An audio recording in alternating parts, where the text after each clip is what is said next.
Right again. We woke up early and set out to explore, ready to stretch our legs. After days on the water, it felt amazing to have solid ground under our feet.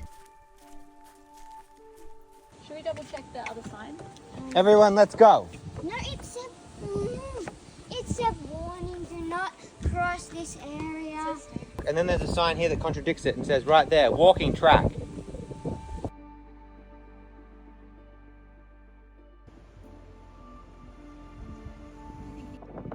I heard you, Dad.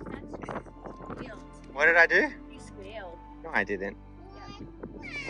Saw a ghost. I didn't. I went, ugh! So scared.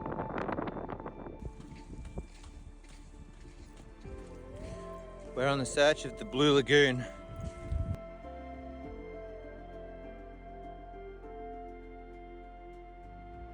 This is Lizard Island, a remote paradise located about 240 kilometres north of Cairns.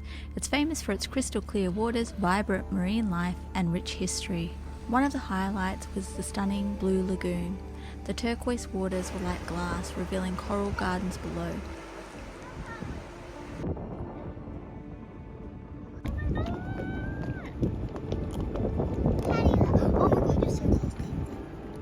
Later, we joined in with the other boats at the Marlin Bar for sundowners, where we enjoyed an incredible fire twirling performance. The kids were free to run and play, and we had the chance to share stories and laughs with the other sailors in the anchorage.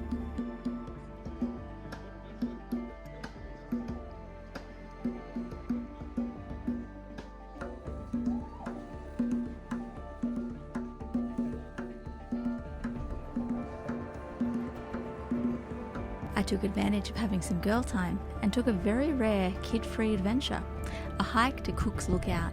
Let me tell you, it was a challenge. The rock faces were so steep, it felt more like rock climbing than hiking.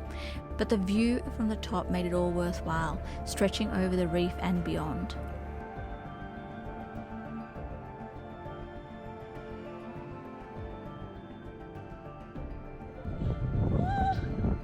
We made it, look.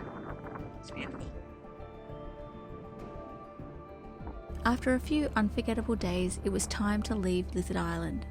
Unfortunately, Harlow dealt with a quick bout of seasickness as we began our first overnight passage to Restoration Island, a trial run for the much bigger international journey ahead. Everything he has. Stop! He's giving you everything. Fix the rats. We arrived at Restoration Island just in time for lunch, where we were able to meet up with our friends and the previous owners of Tayrona, Stevie and Selena. We explored the island, went beachcombing, and had some delicious freshly caught queenfish and greens grown on the island. After our quick overnight stop at Resto, we continued our journey north, and soon enough a huge pod of dolphins joined us. They played alongside Tayrona for so long, leaping through the waves as if they were our guides. It was a magical moment, sharing the sea with these incredible creatures.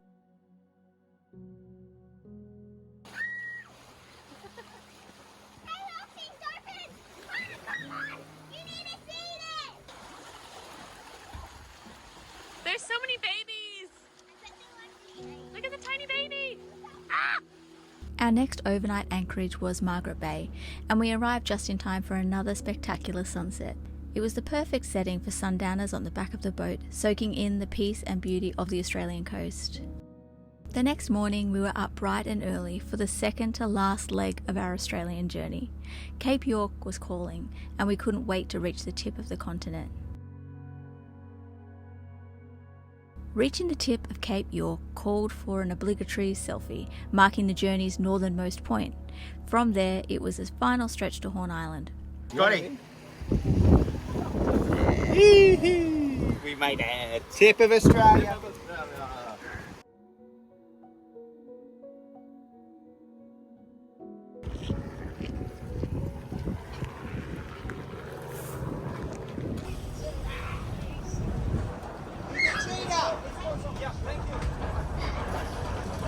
After a few nights at Horn Island, we headed over to Thursday Island to reprovision.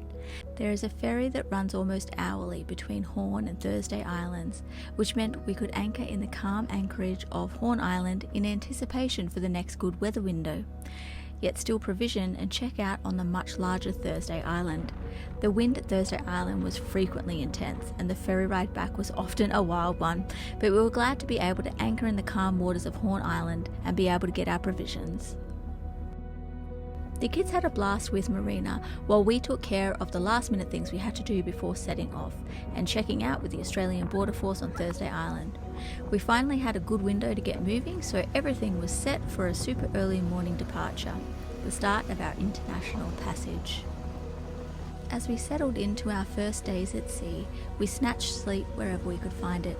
No one had much of an appetite, making meal times blissfully easy. It was all about conserving energy and adjusting to the rhythm of the open ocean.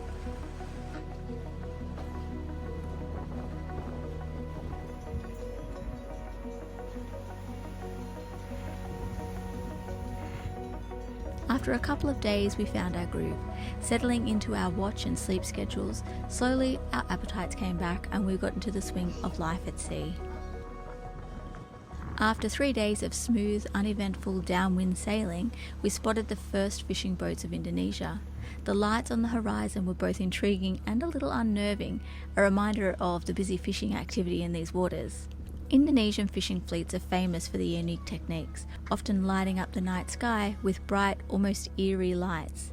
It's a surreal sight, small dots of light dotting the horizon, marking the hard work of fishermen who spend weeks, sometimes months, at sea.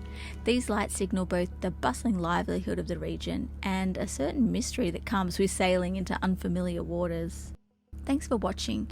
If you enjoyed this video, don't forget to like and subscribe. Next week, we take you on our first adventure in Indonesia, navigating the challenges of clearing processes and getting a taste of what it's like to be a foreigner in rural Indonesia. See you then. It's been 5 days. No land. Till now. Indonesia!